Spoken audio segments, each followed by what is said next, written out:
एक बार की बात है। एक राजा था। उस राजा का राज्य बहुत ही छोटा था और उस राजा के पास ज्यादा सिपाही भी नहीं थे। तो उसे हर समय ये डर रहता कि कब किधर से कोई उसके राज्य पर हमला कर दे। तो एक बार वो राजा जंगल के रास्ते से अपने महल की तरफ जा रहा था। तभी जंगल में उसे एक बड़े से पेड़ के नीचे एक बुजुर्ग बैठे हुए दिखते हैं जो बहुत ही ज्ञानी थे और सारे गांव वाले उन्हीं से हर चीज की राय लेते थे। राजा अपने घोड़े से उतरकर उन बुजुर्ग आदमी के पास जाता है और उनसे कहता है कि आप मुझे कोई ऐसा तावीज दे दीजिए जो मुझे बुरे वक्त से बचा कर रखे। ये सुनने के बाद उन बुजुर्ग आदमी ने राजा की तरफ मुस्कुराते हुए देखा और कहा कि मैं तुम्हें कोई ऐसा तावीज या कोई ऐसी चीज नहीं दे सकता हूँ जो तुम्हें बुरे वक्त से बचा कर रखे, लेकिन मैं तुम्हें एक ऐसा तावीज दे सकता हूँ कि जब तुम पर कोई मुसीबत या बुरा वक्त आ जाए तो उस तावीज को खोलने के बाद वो तावीज तुम्हें उस मुसीबत से लड़ने में मदद कर सकता है। लेकिन याद रखना, इस तावीज को तभी खोलना जब तुम पर चारों तरफ से मुसीबत आ चुकी हो और तुम्हारा समय बहुत खराब चल रहा हो और तुम्हारे लिए सारे दरवाजे बंद हो चुके हो। तब तुम उस तावीज को खोलना, तुम्हें उस मुसीबत से लड़ने की हिम्मत मिल जाएगी। राजा उस तावीज को लेकर वहां से चला गया। कुछ समय बीतने के बाद उस राजा के राज्य पर कुछ लोगों ने हमला कर दिया। राजा को पता था कि ये उसके साथ एक दिन जरूर होगा। राजा ने अपने सैनिकों को तैयार किया, लेकिन उस राजा के पास ज्यादा सैनिक नहीं थे और इसीलिए वो ये जंग हार गया। लेकिन किसी तरह से राजा एक घोड़े पर बैठकर वहां से अपनी जान बचाकर भाग निकला और वो जंगल के अंदर एक गुफा में जाकर छुप गया।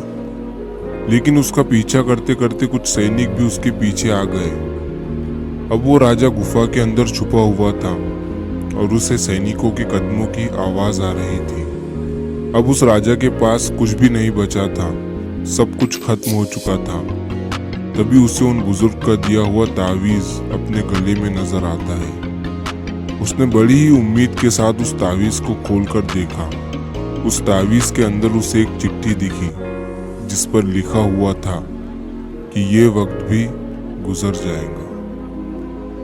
ये पढ़कर राजा को कुछ समझ नहीं आया और जब उसने फिर से उस लाइन को ध्यान से पढ़ा और उसे समझा तो राजा के चेहरे पर एक मुस्कान आ गई। मान लो उसे कोई सहारा मिल गया हो।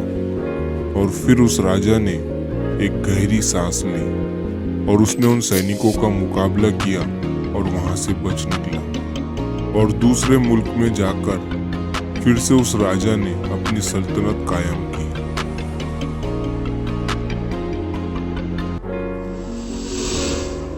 दोस्तों, कहने को तो ये बहुत ही छोटी लाइन है कि ये वक्त भी गुजर जाएगा, लेकिन इसके अंदर बहुत ही डीप मीनिंग छुपा हुआ है।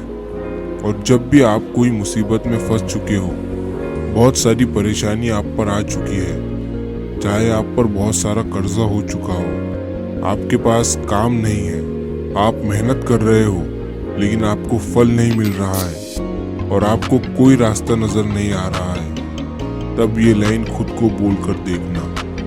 आपको एक सुकून मिलेगा और आपको ये फील होगा कि जाने दो, आज जो भी मेरी कंडीशन है, कितना भी मेरा वक्त बुरा चल रहा है, लेकिन कल, परसों और एक ना एक दिन ये वक्त भी गुजर जाएगा और तभी आपको उस मुसीबत से निपटने की हिम्मत मिल जाएगी।